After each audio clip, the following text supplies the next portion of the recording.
Bonjour à tous, j'espère que vous allez bien. Donc aujourd'hui, nouvelle vidéo d'analyse technique, plutôt en données hebdomadaires de ces 20 sociétés, avec un suivi mensuel pour ajuster au mieux nos zones techniques clés. Donc je vous ai classé les sociétés par rapport à leur secteur d'activité. On commencera avec Alstom, Nexans, ensuite il y aura Elior, Sodexo, Thermador, Webstone, Bureau Veritas, ID Logistique, de l'énergie avec Frances Énergie, Technip Énergie, Morel et Prom, la santé avec Garbet, Biomérieux, on ira voir OP Mobility, Valeo, ensuite il y aura Derichebourg, Séché Environnement, Coface, Euraseo et on terminera avec Seb.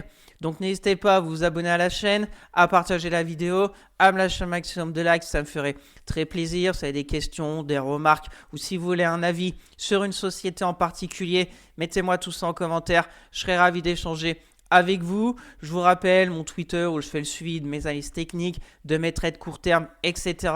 Le lien est dans la description. Pour suivre mon PEA court terme et long terme à dividendes sur Morning, le lien est aussi dans la description.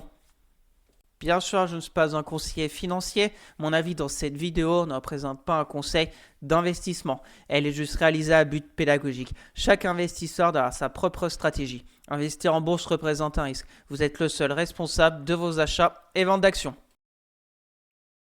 Allez, c'est parti sur TradingView. Comme d'habitude, je vous rappelle, le but de ces vidéos, c'est juste un suivi mensuel de ces 20 sociétés. Donc, on se retrouve chaque mois pour analyser en données hebdomadaires ces sociétés. Donc, on aura 4 bougies parce qu'une bougie représente une semaine et on essaye de voir les zones techniques qu'on a identifiées il y a un mois, si elles ont répondu, on va dire, présentes, des gros supports, des résistances, des zones de polarité, des moyennes mobiles qui jouent un rôle de support dynamique ou résistance dynamique. Et puis on ajuste ensemble durant la vidéo si des supports ont été cassés ou des résistances franchies. Alors Alstom, on va commencer avec Alstom. Donc on s'était vu fin du mois de décembre, donc il y a un mois. On était par ici. On était entre la zone de support 20,50 €, la résistance à 23,30 € avec la moyenne mobile 200 hebdomadaire. Pour ça qu'on avait ces zones. Et j'avais ces zones de polarité vers les 19,10 € qui étaient aussi intéressantes. Et Alstom, elle a baissé jusqu'à 19,10 €. Pour le moment, cette semaine, elle réagit un petit peu. Je tourne la vidéo mardi soir, donc la semaine n'est bien évidemment pas encore terminée. À suivre pour Alstom, je pense, vendredi. On est sur une zone potentiellement intéressante, cette zone de polarité. On voit c'était support en 2022, c'était résistance tout entre juin 2024 et septembre 2024. On a fait une grande mèche basse la semaine du 11 novembre et là on est de retour dessus. Donc c'est potentiellement, je pense, intéressant. Ce que j'ai envie de faire, c'est d'enlever ces deux zones. Ce qui serait vraiment intéressant et peut-être ajuster un peu là, la zone de résistance, et c'est de naviguer entre ces zones. Et la construction serait vraiment intéressante. On a la forte baisse, la stabilisation à plat, la première poussée. Là, on a fait un peu du range. On a cassé la résistance des 19 € pour aller vers 23 €. Et là, on est retour sur le pullback. Donc là, on voit pour le moment qu'il y a des intérêts acheteurs dessus. Maintenant, il faudrait essayer de tenir ces deux zones, 19,10, 22,74, pour essayer d'aller plus haut.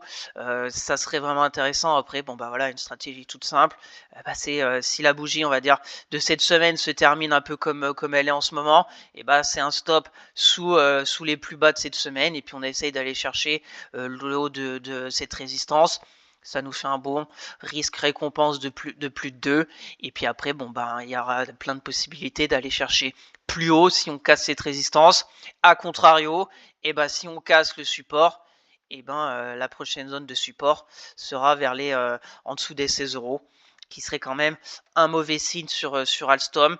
Mais c'est à suivre. Ça va être aussi très intéressant de voir dans un mois, donc fin février, où on sera Alstom. Donc pour conclure, Alstom est sur une zone technique très intéressante vers les 19 €. On va voir si cette zone tient. Résistance vers les 23 € et si ça lâche, prochain support en dessous des 16 €. On continue. Nexans, donc Nexans, pareil. Donc pour Nexans, on était sur cette zone vers les 100 euros que je trouvais intéressante, sauf que bon bah début janvier, elle a fortement baissé de presque 12%. On a atterri sur un étage plus bas, vers la moyenne mobile 200 que je trouve intéressante sur Nexence. J'avais aussi tracé il y a déjà des semaines voire des mois ce support oblique. On va voir si on y arrive dans quelques semaines ou pas sur ce support, donc on va dire par ici vers les 83 euros. Après là on revient sur une zone aussi technique intéressante. On va ajuster vers les 91. On voit que c'est une zone de prix qui était aussi résistance en 2021. On a zigzagué pas mal autour de ce prix pivot vers les 94 euros en 2022-2023. On a baissé, on a fait une énorme poussée. Je vais juste regarder la grosse poussée. Voilà, on a fait à peu près un 61,8 de retracement de cette énorme tendance haussière débutée en novembre 2023. On va voir. On est sur une zone pour moi intéressante. On va voir. Et puis après, bon ben, si ça lâche, on va mettre une zone. C'est un peu comme Alstom pour moi. Nexence, on est sur une zone technique intéressante en données hebdomadaires. Maintenant, attention si je ne vous l'ai pas dit, mais on est dans la période des résultats. Bien suivre les calendriers des résultats parce que bien évidemment ça peut avoir un impact sur la suite de la société. Moyenne mobile pas top, on a juste la moyenne mobile 200 hebdomadaire en soutien dynamique. On va voir, elle arrive aussi vers cette zone de prix. Au-dessus, on a la 10, la 20, la 50. Donc pour conclure sur Nexence, on est sur une zone intéressante. Ce qu'on peut tenter, bon, bah, c'est comme Alstom, les plus bas de la semaine du 13 janvier où on a eu quand même une vague un peu d'acheteurs après cette grosse baisse de presque moins 12%. On fait plus 5, après ça zigzague un peu durant 2 semaines. Et puis bon bah on aura à aller chercher là-haut, ça fait un risque récompense de 1. Et puis après bon bah si ça repart à la hausse, il y a plein d'objectifs pour Nexence. On va suivre de près. On aura une petite zone peut-être intermédiaire entre les deux si ça lâche. À peu près ici on voit, voilà c'est pareil, c'est beaucoup de prix travaillés ici vers 85 euros. Donc on va mettre ça en deuxième lieu. Donc là, on est sur le support court terme. La résistance vers les 101 euros. Et si ça lâche, ben, prochain support vers les 85 euros, voire le support oblique haussier long terme sur Nexence. On continue. Elior. Alors Elior, donc Elior, elle a été très mal menée il y a quelques semaines. Voilà, moins 34% suite à ces résultats qui étaient très mal accueillis par le marché. Pour le moment, on se stabilise. On est sur la zone. Maintenant, bon bah c'est pas non plus, ça se précipite pas pour acheter Elior bien moins cher qu'il y a quelques mois où elle était à 4 euros. Là, elle est à 2,61 €. Ce qui est intéressant, bon bah c'est qu'elle se stabilise à plat. Maintenant, on va voir, là c'est pareil, on est sur une zone intéressante qui était polarité, un peu comme les autres qu'on a vu, Alstom ou Nexence. Maintenant, bon bah il y a bien évidemment une stratégie avec un stop assez court. Voilà, même si bon c'est un peu plus de 10%, mais c'est Elior, ça peut aller très vite. Après, comme d'habitude, money management, diversification du portefeuille, et puis on met en place un plan d'action si on veut se lancer dans un trade. Voilà, après elle peut repartir. On aura une zone ici déjà. Premier lieu, aller chercher, il y aura même ici vers les 2,81 € parce que ça fait depuis le 25 novembre qu'on n'arrive pas à passer les 2,82. Donc il y a quand même beaucoup de résistance au-dessus d'Elior. J'ai envie de mettre même ici. Voilà, on a une mèche haute, on a ici la zone, on a un peu le support, donc on serait plutôt par ici. Donc là, je pense qu'il va falloir attendre sur Elior, et ben c'est est-ce qu'on va sortir par le haut, ça veut dire au-dessus des 2,90 € ou par le bas, en dessous des 1,60 €. Ça va être la prochaine impulsion d'Elior, je pense. Si on casse par le bas, et ben on pourrait aller encore un étage plus bas. Et on aura encore une petite jambe baissière vers peut-être les 2,21 €. Si on casse par le haut, bon bah on reprend un peu de hauteur, qui serait quand même pas mal sur Elior. Voilà, on voit si on dézoome un peu, ça fait vraiment énorme baisse et ça zigzague pas mal, hein. Là, c'était intéressant, on avait cassé les 4 euros et une sorte de bull trap. On est revenu, là, on est voilà, sur un peu au milieu du gué si on se met sur une plus longue période de quelques années. À suivre. De toute façon, ce qui est intéressant, c'est de la suivre tous les mois pour voir l'évolution d'Elior durant les prochaines semaines. On continue avec Sodexo. Donc Sodexo, toujours dans une sorte de canal baissier qui est plutôt bien respecté. On a fait ce que je trouve intéressant. La court terme, on va ajuster parce que là on voit ce qui est intéressant sur Sodexo. Donc Sodexo, je vous rappelle, on était ici sur une belle zone de polarité des 78,20 € qui était très intéressante. On voit qu'elle avait bien tenu cette zone, sauf que accélération baissière début janvier, et on est revenu pile poil sur la moyenne mobile 200 hebdo que je trouve aussi très intéressante sur Sodexo. On voit ici en 2021, 2022, c'était résistance dynamique, la moyenne mobile 200 hebdo. On a réussi à la passer en octobre 2022. On a fait un pullback en support dynamique en mars 2023. Après une belle accélération haussière. Et là, on est de retour sur une sorte de double appui avec des mèches basses.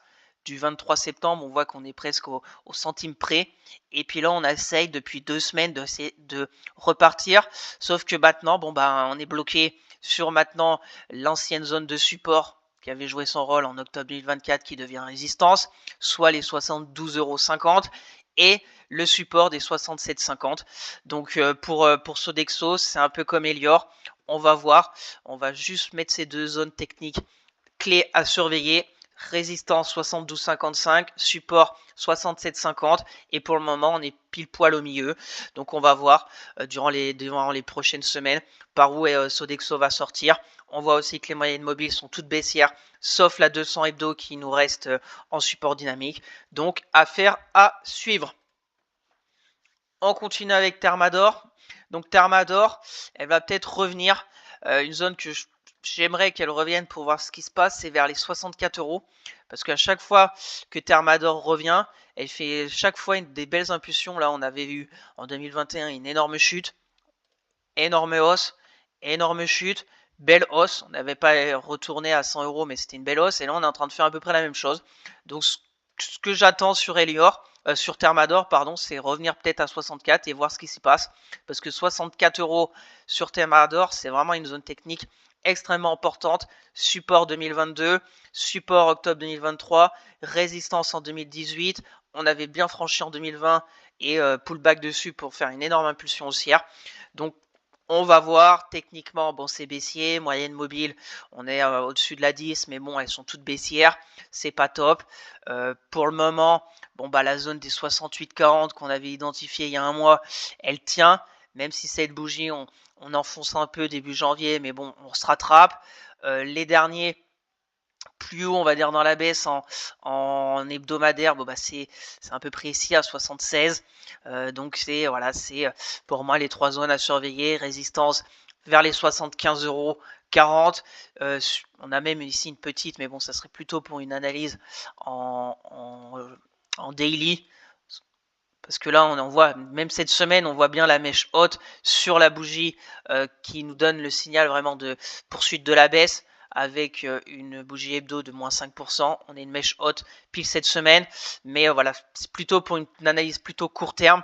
Ce que je vois, c'est plutôt les 75,40 € en résistance, le support 68,40 et après, la zone qu'on vient de parler des 64 € qui pourrait être très intéressante à travailler. Pour le moment, elle est vraiment entre le support et la résistance, donc pas grand chose à faire dans l'immédiat. On continue avec Wavestone. Donc Wavestone, elle a répondu sur son support des 41,30 € qu'on avait vu fin d'année dernière, la fin décembre. Pareil, on a bien travaillé la zone. Pour le moment, on est reparti. On est toujours dans la même config. Support qui tient 41,30 € et résistance 50,20 € environ. Voilà, on voit, c'est très clair aussi sur Wavestone. C'était grosse résistance entre 50 et on va dire 52. On a franchi, on a fait pullback sur la zone de polarité vers les 50 €. Et là, maintenant, elle redevient le principe de la polarité, résistance. Donc, Pour le moment, s'il y en a qui ont payé à 41, bah, c'est pas mal. Mais maintenant, bon, bah là, c'est un peu trop tard, j'ai envie de dire, parce que le risque pour aller à la résistance est inférieur à 1. Donc voilà, si vous avez payé par exemple sur franchissement de la moyenne mobile 10 par exemple, qui est une stratégie, et ben voilà, ça nous fait un risque récompense d'1,5, c'est déjà plus acceptable pour essayer de retourner à la résistance des 50,20 € et avec un stop au dernier plus bas un peu de ces bougies hebdo, soit de la bougie de mi-décembre.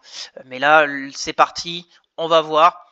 Enjeu sur Webstone, support 41,30 €, résistance 50,20 €. On continue, Bureau Veritas. Donc Bureau Veritas, je vous l'ai analysé plutôt court terme ce week-end. Voilà ce que j'aime bien sur Bureau Veritas. Bon, bah, c'est, on voit, elle travaille pas mal en phase de latéralisation. Après une hausse, là, latéralisation, on casse un étage plus haut. Et là, on est en train de faire à peu près ça. Là, la semaine, on avait mal débuté. Pour le moment, ça essaye de revenir au contact de sa résistance vers les 30,50 €. Donc là, c'est pareil. Si ça casse les 30,50, on aura peut-être un signal intéressant pour jouer une poursuite de la hausse. Qui, je vous le rappelle, si on dézoome, on n'est pas loin des records historiques. Donc c'est quand même une action forte avec la moyenne mobile 200, la moyenne mobile 50, et là, bon, bah, la bougie hebdo n'est pas finie, mais on est au-dessus des moyennes mobiles rapides 20 et 10. Donc, à voir. Ce que j'attends sur Bureau Veritas, bon, c'est le franchissement peut-être de la résistance des 30-50, essayer d'aller encore sur la tendance qui est bien évidemment haussière. Aller faire quelque chose comme ça, repartir, et puis après on verra. Attention, je vous le rappelle, saison de résultats, donc ça peut aller vite dans les deux sens. Et puis à contrario, bon bah si elle revient encore chercher vers les 28, bon bah on joue le range et la continuation de la latéralisation du Bureau Veritas. Pour le moment, elle a l'air de repartir vers sa résistance. Donc affaire à suivre et rendez-vous dans un mois. On continue, idée logistique. Donc idée logistique, il y a eu ces résultats aujourd'hui qui ont été plutôt intéressants. Au final, on a une bougie, on va essayer de faire plus clair. On a quand même une bougie en hebdo d'hésitation. Tout petit corps, grande mèche haute, grande mèche basse. La mèche haute, pour le moment, elle est pile poil sur la zone de résistance des 409,50 €. Et voilà, les supports 370, on est au milieu. Ce qui était intéressant sur idée logistique, c'était franchissement de cette résistance oblique baissière, plutôt du court terme. Là, pour le moment, il n'y a pas de timing dans l'immédiat pour, je pense, tenter quelque chose. Soit on casse les 410, et là on essaye, pour le moment il n'y a pas assez de bougies, mais de retourner sur ses plus hauts historiques vers les 460. Pour le risque récompense, plutôt pas mal, mais bon, là, comme je vous l'ai dit, on n'a pas assez de bougies. Et à contrario, le support, attention, parce que le support me paraît quand même, si on revient rapidement vers les 370 suite à ces résultats, on pourrait aller peut-être un étage plus bas, cette zone des 352 qui pourrait peut-être être intéressante sur idée logistique. Donc pour moi, prudence et patience sur le titre, qui est aussi un titre vraiment plutôt dans une belle tendance haussière. Même si ça se dégonfle, on voit quand même qu'on avait eu une divergence baissière sur le RSI. On voit là le RSI. On voit sur le RSI le sommet ici plus haut sur le RSI que sur les cours, et ici le sommet plus haut sur les cours et plus bas sur les RSI qui sort de la zone de surachat. Donc divergence baissière qui s'est en plus concrétisée, parce qu'après ça accélère à la baisse. Donc ça se dégonfle un peu, affaire à suivre, et rendez-vous dans une semaine. On continue avec Française Énergie. Alors on en est où, Française Énergie? Ça fait un moment que je ne l'ai pas vu. Donc le mois dernier on était ici. Donc on avait franchi la résistance. C'était une résistance quand on l'avait franchi. On a fait une mèche haute sur la prochaine zone de résistance vers les 28. On a fait une sorte de pullback. On a un peu enfoncé la zone technique des 24 €. Cette semaine, on essaye de repasser au-dessus. Donc c'est un peu zigzag. J'ai envie d'enlever, j'ai envie de prendre une zone un peu plus large quand on n'y voit pas très clair, et j'ai envie, vraiment tirée par un peu une épaule, mais elle serait un peu biscornue. Ouais, c'est recevable, je pense. L'épaule tête-épaule, l'a inversé. Pour le moment, on n'est que sur l'épaule droite. On va voir. De toute façon, la ligne de coup est la même que la zone de résistance horizontale vers les 28 euros. Donc, je pense, pour Francis Énergie, il faut surveiller. Il faut surveiller les moyennes mobiles parce que, bon, elles sont toutes baissières. La 10, la 20, la 50 à croiser avec la 200. Donc, la dynamique n'est quand même pas belle depuis plus d'un an. Depuis 2024, on voit que la tendance baissière est assez claire. Des jambes de baisse, des pullbacks sur la moyenne mobile 20. Et puis voilà, c'est pour le moment c'est une tendance baissière très bien construite. Donc affaire à suivre. Attendre peut-être une figure de retournement comme peut-être cette épaule tête épaule. Ce qui est sûr c'est que bon pour espérer pour ne plus être dans la tendance baissière, il faut repasser en dessus des 28 euros. Pour le moment, elle est entre la zone de support que je vais même enlever parce que maintenant elle est plutôt ici. On voit la mèche basse, on voit ici, donc on va mettre comme ça et puis on va voir dans un mois fin février si elle sera sortie par le haut, franchissement des 28 euros, par le bas enfoncement de la zone de support en dessous des 19 euros. On continue. Technip Energy. Bon, Technip Energy, elle est vraiment très forte. Elle est vraiment très forte, très bien construite aussi, cette tendance haussière. On a le support oblique haussier qui commence en mars 2022, qui est plutôt pas mal. On avait eu un retour ici, une zone de prix aussi bien travaillée. Voilà, c'est très propre. La hausse, on fait des phases de latérisation, une hausse, phase de latérisation. Là, ça a été plutôt peut-être une sorte de consolidation dans un canal baissier. Et puis là, on se cherche. La belle bougie hebdo de plus 20. On casse la zone de résistance. On fait un pullback un peu sur la zone milieu de range. Et ça repart. Ça repart fort. Bande de Bollinger collé sur les bandes de Bollinger supérieures, moyenne mobile 10 en soutien dynamique.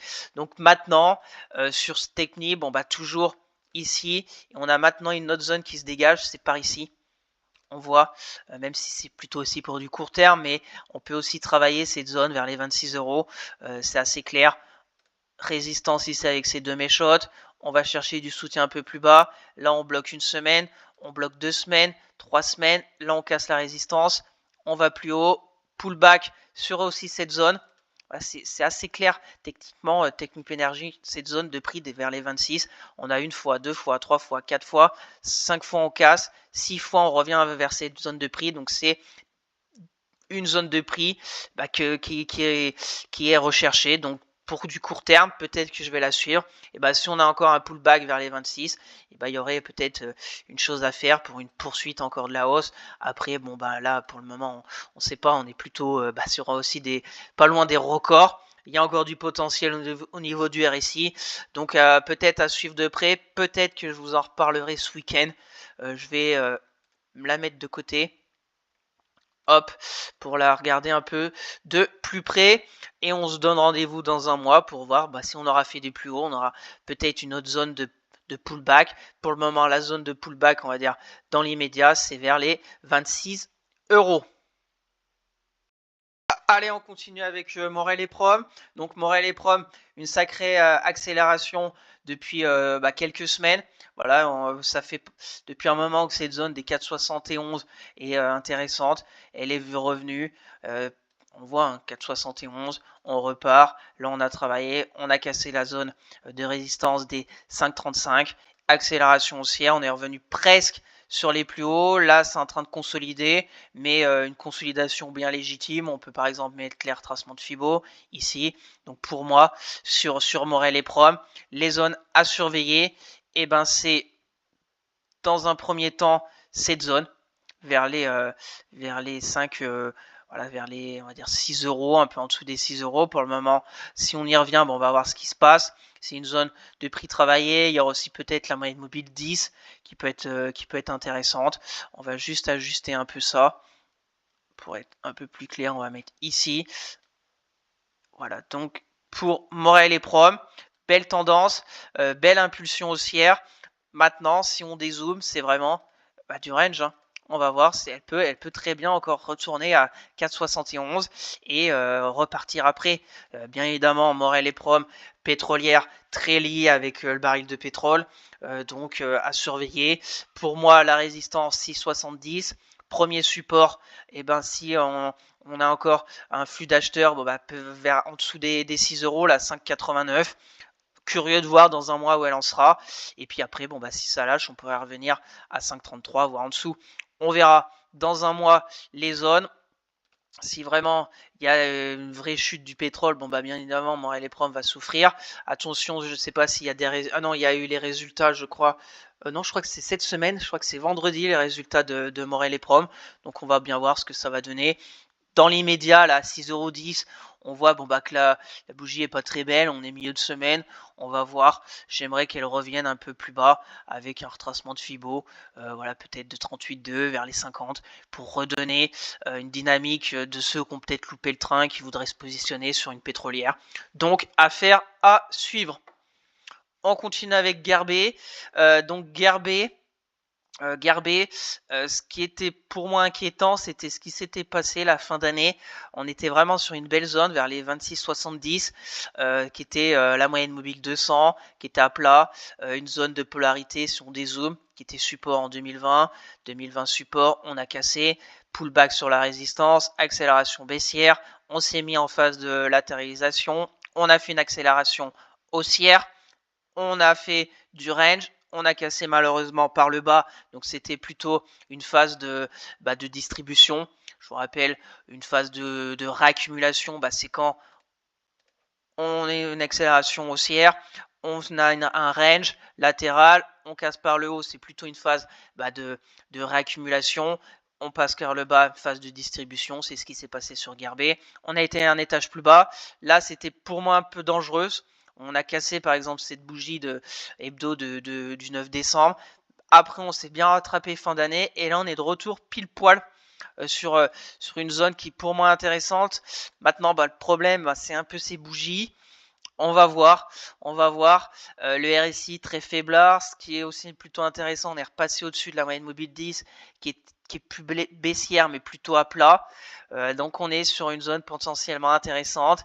Maintenant, à voir. Est-ce qu'on peut... On va laisser là, parce que si... peut-être que là, une forte baisse, on va peut-être faire comme ça. Donc pour moi, c'est plutôt bancal, mais la zone technique clé ici, je me lancerai pas personnellement là-dedans, mais affaire à suivre. Curieux de voir si la zone va vraiment bénéficier aux acheteurs et dans un mois peut-être qu'elle repartira à la hausse, mais voilà, c'est quand même aussi assez ça se bouscule pas au niveau de Gerbet là ces dernières semaines. Voilà, on voit des mèches hautes, début janvier mèches hautes, semaine dernière mèches hautes, donc c'est pas non plus la folie au niveau du flux acheteur. On va voir, on laisse ces trois zones à surveiller, on se redonne rendez-vous fin février. On continue, Biomérieux, donc Biomérieux, vraiment top. Comme vous le savez, je l'ai dans mon portefeuille court terme, donc je vous fais l'analyse en données journalières tous les week-ends. Pour de l'hebdomadaire, c'est vraiment pas mal. On voit que la zone de résistance qui était ici, il y a un mois, on était ici. Je vous avais parlé des 105 €. Ce qui était la zone de résistance il y a un mois, on a cassé, accélération haussière, on a même cassé l'autre zone de résistance. Je pensais qu'on allait un peu travailler vers cette zone des 111, mais non, ça a accéléré, ça accélère encore cette semaine. Donc personnellement, étant dans le train Biomérieux, c'est parfait. Maintenant, pour les personnes intéressées, on va voir ici. Maintenant, on a cassé. Ce qu'on va faire, on va mettre ici. Je sais pas la bougie hebdo comment elle va se terminer cette semaine, mais ce qui est sûr sur Biomérieux, pour moi, les deux zones, maintenant l'ancienne résistance des 111 €, faut maintenant la préserver. Ça veut dire que si les cours reviennent à 111, qu'on reparte. qui serait bien évidemment très encourageant. Là, on est revenu, on a cassé la résistance oblique baissière, on a fait la hausse, on vient chercher peut-être un flux d'acheteurs sur la zone de polarité pour aller après vers les 125. Et puis après, bon ben, les plus hauts historiques sont vers les 140. Est-ce qu'elle ira? Je n'en sais rien. Voilà, on a quand même après des obstacles, mais la dynamique est très belle. Ça fait quand même un moment qu'on zigzaguait pas mal sur Biomérieux. On voit depuis, là on est sur des prix de 2021, du gros zigzag. On voit que la moyenne mobile 50 a recroisé avec la 200, que toutes les moyennes mobiles sont plutôt en train de se mettre en position de hausse en dessous des cours. Donc c'est plutôt de bon augure. Maintenant, pour rentrer sur le dossier, bon bah là, faut attendre un pullback parce qu'on est dans une vraie accélération. Les résultats à venir. Donc j'ai envie de dire prudence. On se donne rendez-vous samedi pour refaire un point plutôt en données journalières sur Biomérieux. On continue. OP Mobility. Donc OP Mobility, pareil. Je vous en ai parlé ce week-end. Pareil pour du court terme. Bon bah là on est sur le support oblique haussier. Maintenant au niveau de l'hebdomadaire, bon bah c'est ici 10-20. C'est pareil. Ce que j'aime bien sur OP Mobility, c'était la baisse, la phase un peu de latérisation. On a cassé par le bas, pullback. Là pareil. Et là on a cassé par le haut. La zone des 10 euros environ.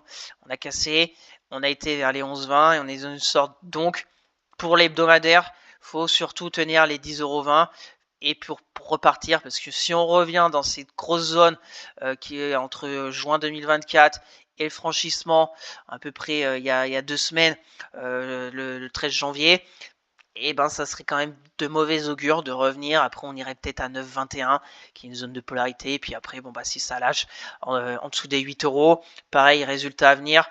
Donc prudence. Ce que j'ai envie de mettre, et ben c'est ici. Alors ce qu'on va faire, j'espère que c'est pas trop brouillon. Ce qu'on va faire, bon bah c'est support à surveiller 10-20, résistance 11-20. De toute façon, je vous fais le suivi déjà en données quotidiennes cette semaine. Donc n'hésitez pas pour me suivre sur Twitter, le lien est dans la description. Maintenant, bon, on va voir les moyennes mobiles. C'est plutôt pas mal aussi, elles se mettent en tendance haussière, la 10, la 20, on voit que ça faisait un moment qu'elles n'étaient pas sur cette dynamique haussière. Maintenant, on est sur le support oblique haussier. Allez, on va voir rapidement, court terme. Voilà, je vous ai même fait aussi ma vidéo sur les Golden Cross Croix Dorée qui a croisé. Donc, j'essaye de vous faire un suivi pour voir si, par exemple, ça va marcher ou pas. C'est pas scientifique, c'est une donnée, c'est l'analyse technique avec une figure quand ça croise à la hausse. Je vous invite à aller voir ma vidéo pour plus d'explications. On essaye de mettre un stop et puis on va voir jusqu'où elle va aller. On va voir si ça se réalise ou pas. Pareil, je vous la fais suivre sur Twitter. C'est le Golden Cross. Court terme, il y a le gap. C'est pour ça les 10-20, très important à préserver. On continue. Valeo. Donc Valeo, c'est plutôt pas mal. C'est plutôt pas mal sur Valeo.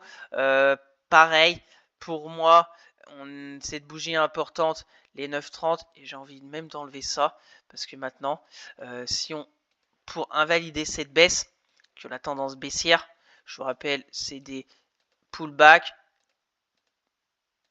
Hop.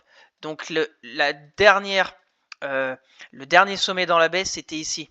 Si on se met comme ça, on voit bien.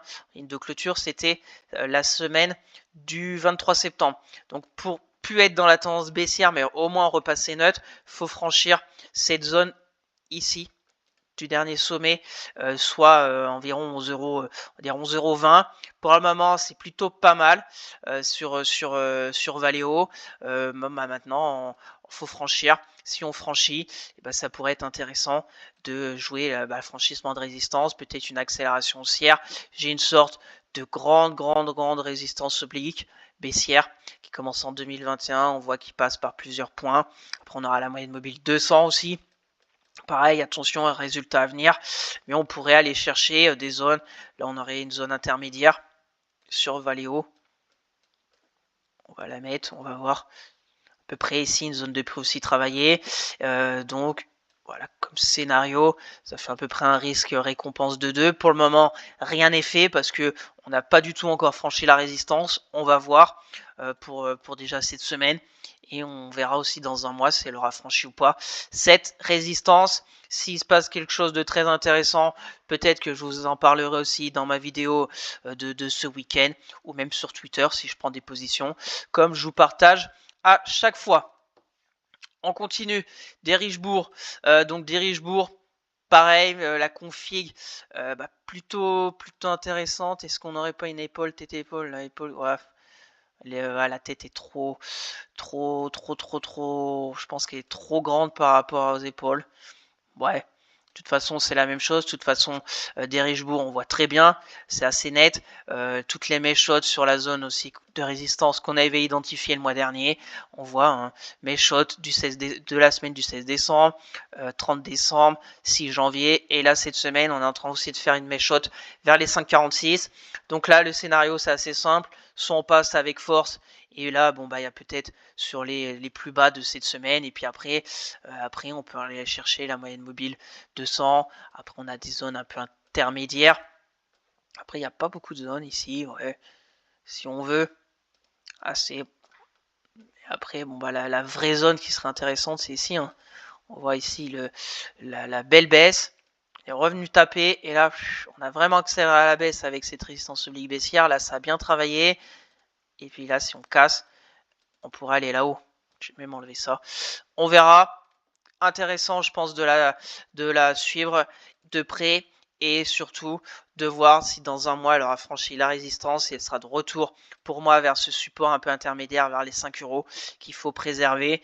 Et après, si ça lâche, on pourrait aller bien plus bas. J'ai aussi un gros support oblique haussier qui commence en 2020. Après, si on dézoome, voilà, c'est vraiment pas de tout repos des Richebourg. Ça peut aller de 10 euros à 2 euros et quelques en 2 ans et faire la même chose dans l'autre sens. Donc ça zigzague pas mal. Après, ces derniers temps, c'est quand même sur deux bornes basses, on va dire 4 euros. On élargit un peu 5,50 euros. Donc ça serait vraiment intéressant de passer ces 5,50 euros pour accélérer et peut-être aller chercher cette moyenne mobile 200. On continue séché environnement. Donc séché environnement, pas mal. Elle a trouvé appui vers cette zone des 74,40 euros la semaine, il y a 2 semaines, la semaine du 13 janvier. Ça a répondu pour le moment présent. On a peut-être, je viens de voir là. Ouais, elle est très claire. Je viens de la voir là, pile poil. Une belle résistance oblique baissière. On voit très bien les points de contact ici, ici, ici, et puis là pour le moment aussi cette semaine. Donc on va voir. Maintenant l'enjeu sur ces champs environnement, si on casse cette résistance, est-ce qu'on a après le stop est assez loin, on sait pas trop, la résistance est assez près, donc le rendement n'est pas bon. Donc on va voir. Ce qui serait intéressant, c'est essayer de compresser. Ça veut dire là on a fait une sorte de double creux, de revenir un peu ici, et puis là vraiment repartir. Et là il y aurait peut-être possibilité de faire quelque chose avec un meilleur risque-rendement, peut-être de 2. Donc on va suivre. Donc on a très court terme la résistance oblique baissière, le support à préserver environ vers les 73 euros, qui est quand même une zone très importante sur séché environnement. C'était une résistance en 2021, support en 2022, et récemment avec cette bougie rouge où la semaine d'après, on a validé cette baisse. Donc c'est plutôt intéressant, c'est 73,20.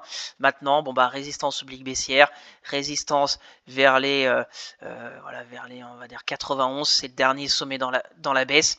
Pareil, c'est ici. Donc tant qu'on n'aura pas passé les 91, il y a les moyennes mobiles aussi au-dessus. Donc si on veut inverser la tendance, il faut tout casser par le haut. On continue. Coface. Alors Coface, on est sur des records absolus cette semaine. Je viens faire un peu de ménage, on va enlever ça. Donc là, c'est vraiment pas mal. Vraiment pas mal. Coface, il y a un mois, on était ici. Donc sur la zone de polarité des 14 euros. Bravo s'il y en a qu'on réussi à prendre pour aller chercher la zone de résistance là-haut. Qui était très clair.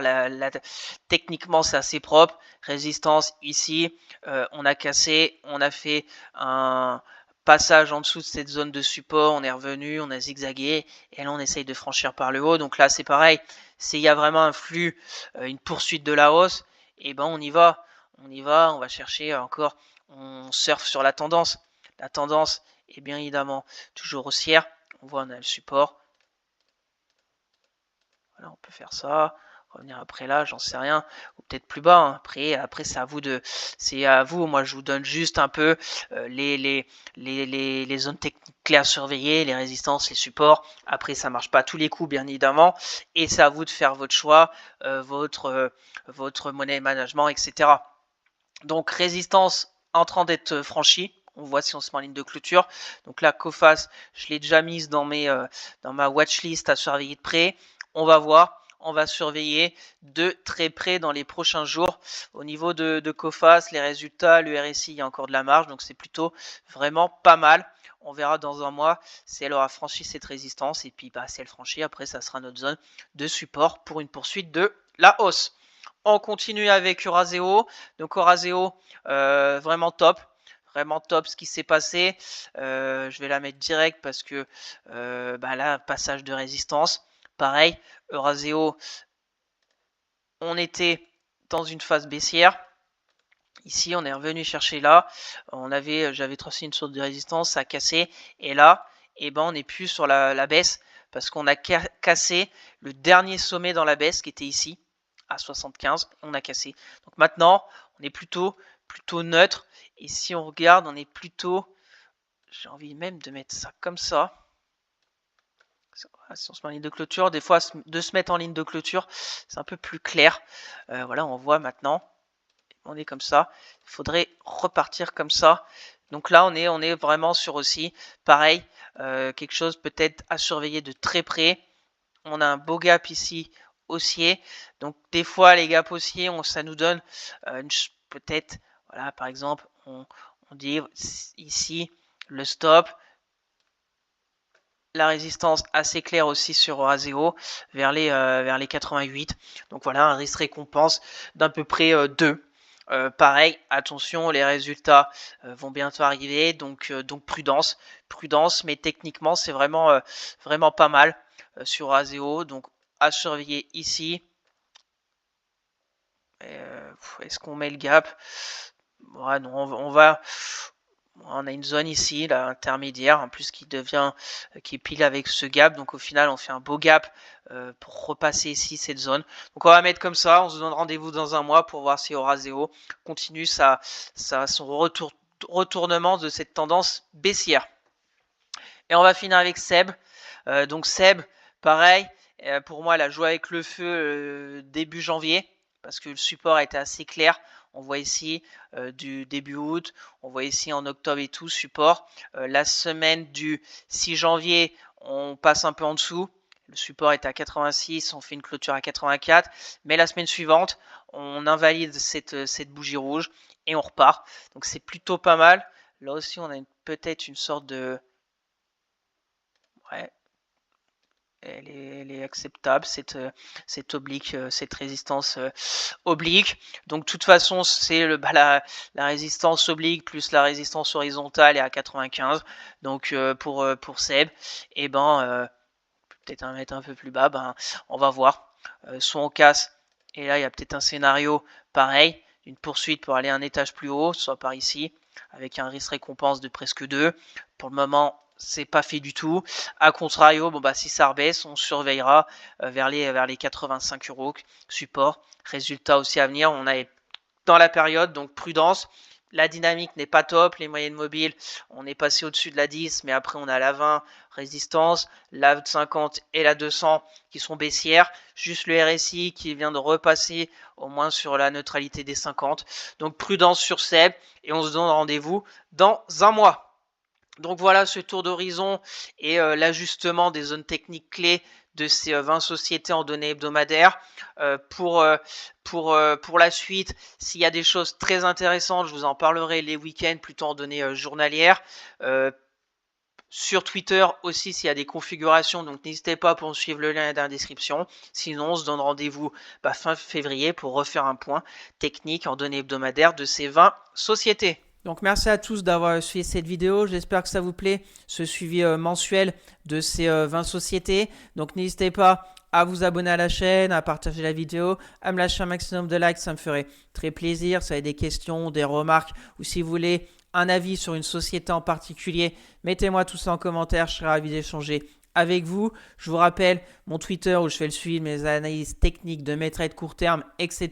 Le lien est dans la description. Pour suivre mon PEA court terme et long terme à dividendes sur Morning, le lien aussi dans la description. Sur ce, je vous souhaite une excellente fin de semaine et on se retrouvera ce week-end pour une nouvelle vidéo mensuelle du bilan de mon PEA long terme à dividendes en ce début février. Allez, bye!